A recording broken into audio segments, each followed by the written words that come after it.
Okay, I'm back on here to do another Amber Geiger trial update. And I want y'all to get a good look at this picture right here. Because if this trial goes the way that all of us hope that it goes, not that we're all holding our breath, this will be the picture I use when I do the Petty Pendergrass production on her when we find out what her sentencing is. Now, I did not really follow, well, I did follow it, but I didn't watch any of the trial up until today. As far as watching the live streams about it, I had my subscribers, they were sending me inbox messages or emailing me saying where I can watch it at. And I never got a chance to go around, to watching it. So I got a lot of the stuff that I was reporting on and talking about came from internet articles.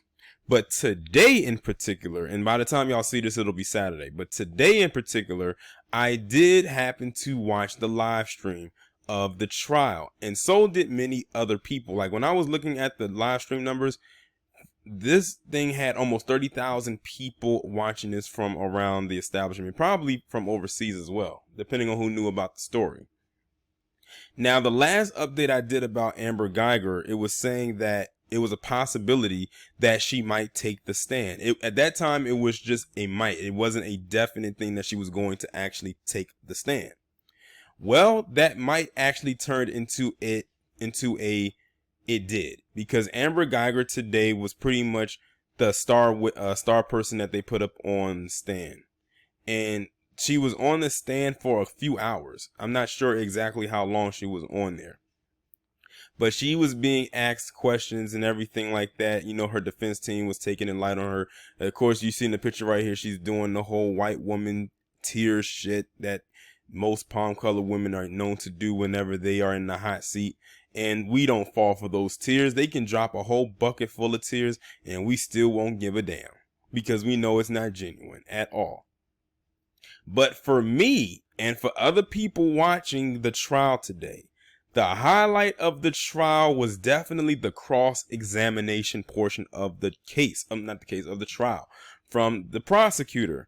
And that man right there, he is the MVP of today, of Friday, of this particular day, because he was hitting her at every angle. Like, I can't remember every question that he was asking her, but he was getting her at all angles, to the point where if she felt that she could find a crack to slip her way out of getting out of the question, she couldn't.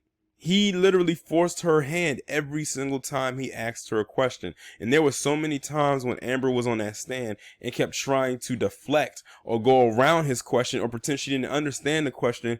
And you can tell that even with his tone, he was getting annoyed with her. All of us were getting annoyed with her. We was just sitting on the back of the computer, on our side of the computer, just listening like, bitch, damn question, and answer it honestly, even though we know it's hard for you to do right now because you're nothing but a habitual liar. Keyword, if you broke it down, you're just a bitch of a liar. And it's crazy because I actually left a few comments in the chat as it was rolling through, and I had got a message on Discord from Kendra D, and shout out to her. She was like, I didn't know you was watching the trial, and leaving comments and everything like that. And that's how she found out. That's how we found out each other were watching the trial, and we was having an intense back and forth discussing the situation. And she feels the same way that I do, that this bitch needs to go to jail for what she did. And we were just having, casual conversation as everything was going on for maybe a good hour or so while this was going on. Now, I don't know if right now it's currently 4:06 p.m. I think they're still doing some parts of the trial, and I think they'll probably rest at 5 o'clock, but I'm not watching that part right now because her portion is done. Her part was the only one that I actually said I was going to watch, and I did watch it. But man, that cross-examination was fire. Like, if y'all didn't get a chance to watch it, I don't know if it'll be posted somewhere online, but that entire cross-examination, I was able to listen to pretty much the entire thing. And that was very well done. Like, the questions were well asked. Like, they backed her into a corner. And that's how it's supposed to be when you're trying to pull the facts out of people, especially someone like her. Like, when they was talking about her, with the CPR and administering the aid, how she said she tried to administer him aid, and I'm like, that's impossible because he was shot, so that means he was bleeding, and he was shot in the chest, which means if you tried to administer CPR, you would have to compress his chest, which means blood would have been on your hands or at least on your uniform, and neither was there. You had no blood on your hands, you had no blood on your uniform. And then she tried to say something about him being shot, and she didn't realize it would be something along the lines of it. She didn't realize it would be that much blood. You dumb bitch, you shot somebody. A gunshot wound is definitely one of the wounds where you can lose a lot of blood depending on where you get shot, especially if you hit like the chest cavity or a major artery, especially in the artery. If you get shot like in a major artery, then you might actually, you might die, even if it's in a position where you think that no one should die. Look at Sean Taylor. He got shot in the leg and he died from that injury because the bullet hit a major artery and he pretty much bled to death. And the thing about the artery is that is like, if the bullet just was over just slightly to the right or to the left, the person would live. The same thing happened to Selena back in the day. When that Yolanda chick shot her in the back, the bullet exited from her back through her chest, and it hit an artery, and that's why she bled to death. So those artery wounds also play a part, but she shot him in the chest. Like, it was almost no chance, but she still didn't administer aid. She just kept saying that he was like barely conscious and everything like that. The only time we saw her doing anything was when she was giving her best dramatic actress performance on the phone, yelling and screaming like a damn chicken with a head cut off. That's really all we saw from her. So it was a lot of stuff going on with that cross-examination. But what I want to do right now is I'm going to read this article coming from NBC News that just basically talks about her testifying today. It says, ex-Dallas police officer Amber Guyger wept on the witness stand Friday morning, her voice soft and trembling as she repeated, "I'm sorry," to the courtroom and expressed regret over taking her neighbor's life after mistaking his apartment for hers. Excuse me. "I feel like a piece of crap." "No, you don't feel like you are a piece of crap," she said, sobbing. "I hate that I have to live with this and ask God for forgiveness, and I hate myself every single day." Well, God is the only person that could probably at this point help you, because ain't nobody feeling no sympathy for you as far as I'm concerned. "I wish she was the one with the gun and had killed me," she said of her neighbor Botham Jean. Well, you know what, Amber? Looking back on it now, had we known you was going to do what you were going to do, we wish the same thing. That's probably one thing we can all agree on. "I never wanted to take an innocent person's life. I'm so sorry. This is not about hate. It's about being scared." And that's another thing that she kept trying to say. And it's going to mention it somewhere in this article. She kept talking about her being scared for her life, and that's the angle she's going with. Because Botham Jean, John, was this big black guy, and it goes back to that big black boogeyman narrative, that whenever they see him, that they gotta run the other way or they gotta find a way to attack to put him down. I swear these demons like Amber Guyger are scared of their own goddamn shadow. Now I'm gonna keep on reading because it's something I wanted to point out almost to the effect of what she just said. She said, Geiger's testimony began the fifth day in her murder trial as her defense team attempted to make the former officer and her actions relatable to jurors, in sharp contrast to prosecutors who questioned why she felt obligated to use deadly force. She laid out a narrative of what she says happened on September 6, 2018, when she left her job at the Dallas Police Department and returned to her apartment complex, where she went to John's apartment unit on the wrong floor just before 10 p.m. and believed he was a burglar inside of her apartment. "I was scared that he was going to come at me and kill me." Now, let me stop right there. You went to somebody else's apartment that you thought was your own. Mind you, everything about this is different. They did not live on the same floor. She did not have a red mat in front of her door like he did. When the door is open, you can clearly see that the apartment setup is different because the furniture layout is different. And I think, correct me if I'm wrong, I think she has a dog. If she has a dog, wouldn't her dog probably most likely bark? There was no barking because Botham Jean didn't own a dog as far as we know.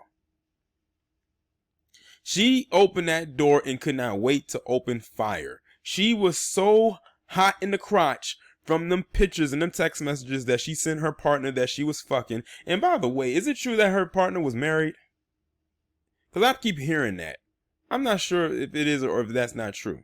And if it is true, she's a thought. And I have heard someone say something about her being a thought. So I'm willing to believe, something tells me that her partner, the person that she was fucking, was already in a relationship with some other person, like one that was actually of meaning, which means she's probably the side chick.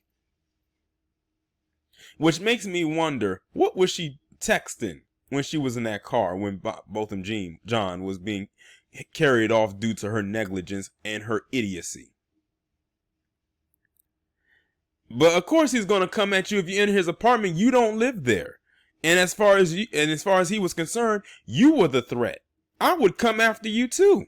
Because as far as I'm concerned, that I'm going to take it as you trying to rob me, or that you're a burglar.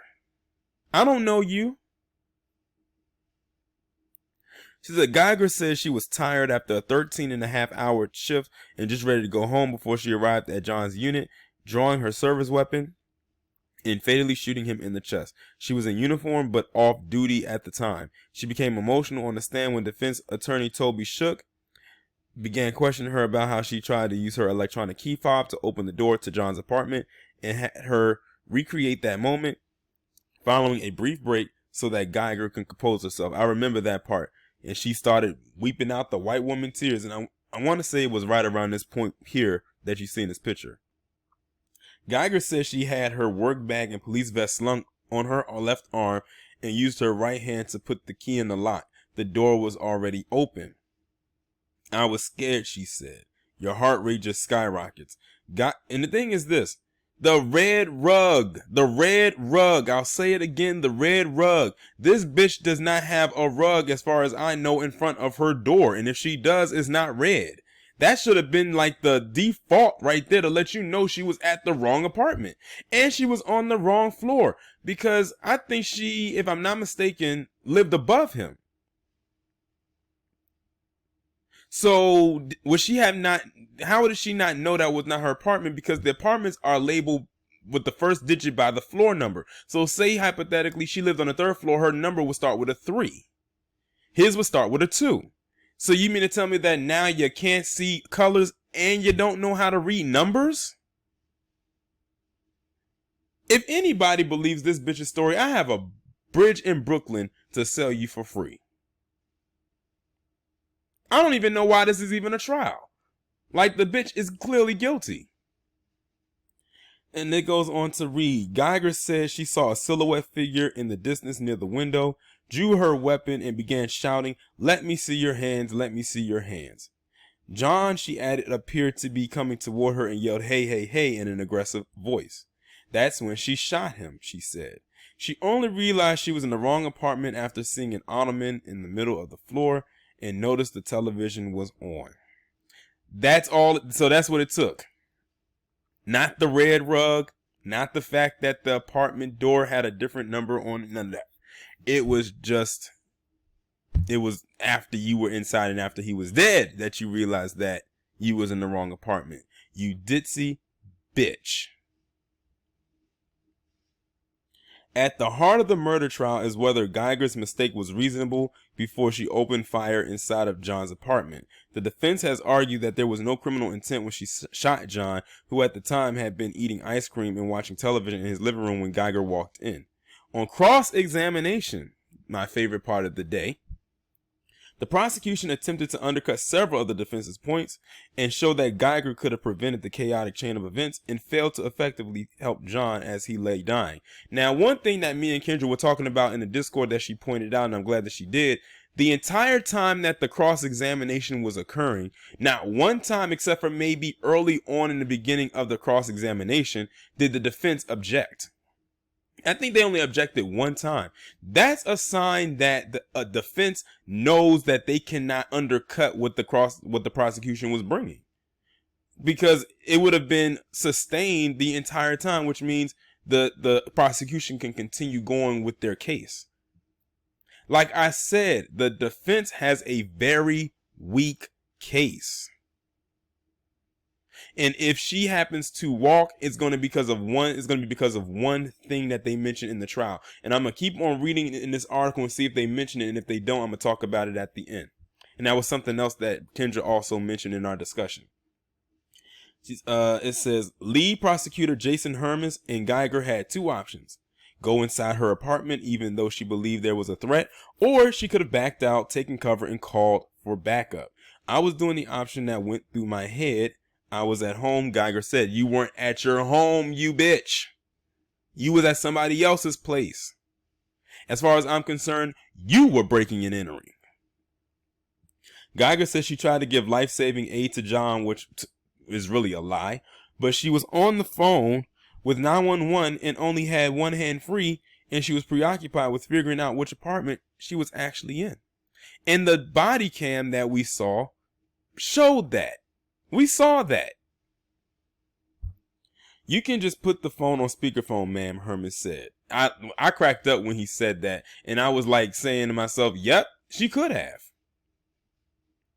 Geiger says she was too frantic to think about that, and the events were unfolding so quickly. So there she goes again, trying to cover for herself. Hermes also pointed out that her work bag had a first aid kit inside of it. Now, this was a good plot twist right here. It didn't cross my mind, Geiger said. It seems like a lot of things didn't cross her mind during this situation. Geiger, who had been on the force more than 4 years, was fired from the Dallas police in the weeks after the shooting. In response to the revelation earlier this week that Geiger had been having a sexual relationship with her work partner, Geiger testified that she had ended it, although the two had been texting and shared a phone call just before she got home the night John was murdered.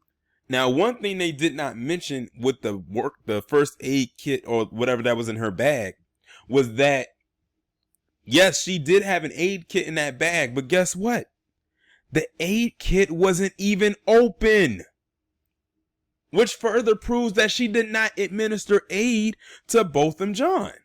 It was unopened, as in fresh, as in you could open it today and use it on somebody that needs it. It wasn't dirty.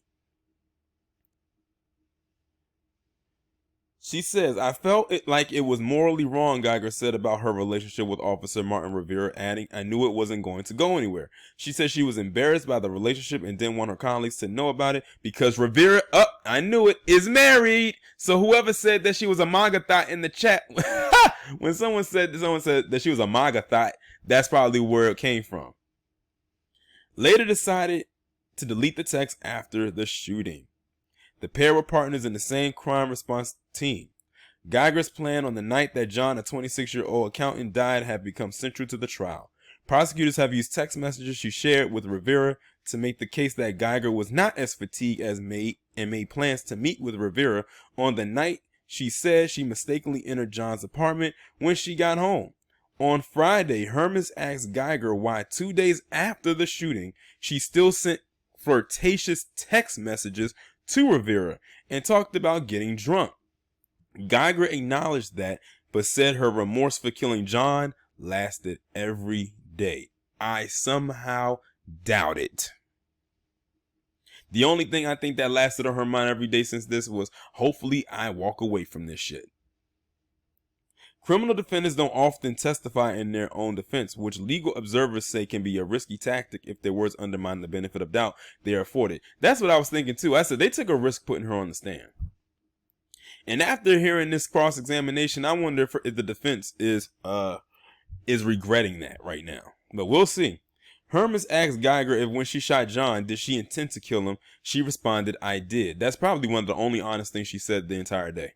Prosecutors have raised questions as to how Geiger could have missed sensory cues before entering John's apartment, including a red doormat that the outside of Geiger's unit did not have. In a 911 recording played earlier this week, Geiger said, I thought it was my apartment about 19 times.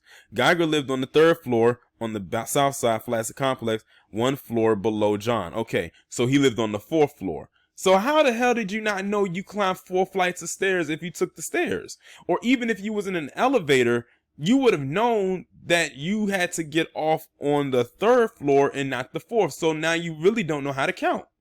You don't know 3 from 4. Those are 2 different numbers. Yes, they are right behind each other, but well, one is in front, one is behind, but still.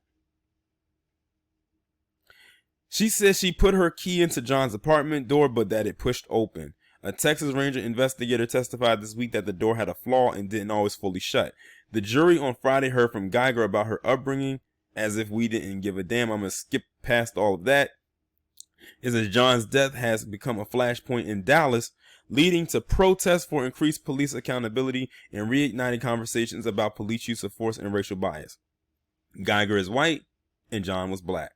Dallas has grappled with race relations in recent years, including, I'm not going to read that part because that has nothing to do with this. It says during his opening statements, defense attorney Robert Rogers downplayed Geiger's and Rivera's relationship and pointed out that dozens of other tenants reported having parked on the wrong floor or gone to the wrong apartment, and that Geiger, as a police officer, was aware of a lot of crime in the area. What the hell does that have to do with anything? They said they tried to downplay the relationship by basically not mentioning that the person she was having relations with was already married. They keep trying to downplay and say, oh, people have gone to people's wrong apartments before, but guess what? I'm sure that it was just a common mistake, and the people that walked into those apartments who weren't supposed to be there just made, like I said, it was an honest mistake. And the people on the other side of the door who lived there, who pay the rent or to play the landlord, are still breathing. This bitch went into someone's other apartment on the wrong floor after sexting her fuck buddy and shooting the person who lives in that apartment because she thought it was her apartment. Now, one more thing I'm going to mention, I said I was going to mention it earlier when I was talking about the discussion I had with Kendra. They mentioned something today called castle law. And basically, in layman's term, castle law is if you mistakenly go into somebody else's house by mistake and something occurs, then nothing really can happen to you. They mentioned that today in the trial, basically saying because she mistakenly went into his apartment on accident, that and she can still try to claim some kind of self-defense because of it. It's a weird law. I think I've heard of it maybe once or twice before, but to me it appears to be one of those one of them I'm white and I say so laws, as Tariq puts it. And that seems to me like that's going to be their last line of defense. But as it played out today with the prosecution and the cross-examination, they mopped the floor with her tears. Like, if y'all didn't see that in action, if y'all can go and find it, I would highly suggest that you do, because it's a very interesting piece of audio and visual if you can catch that as well. But I'm going to wrap this video up right now. Until the next one, y'all let me know what y'all think about this down in the comments, and I will talk to you in the next one.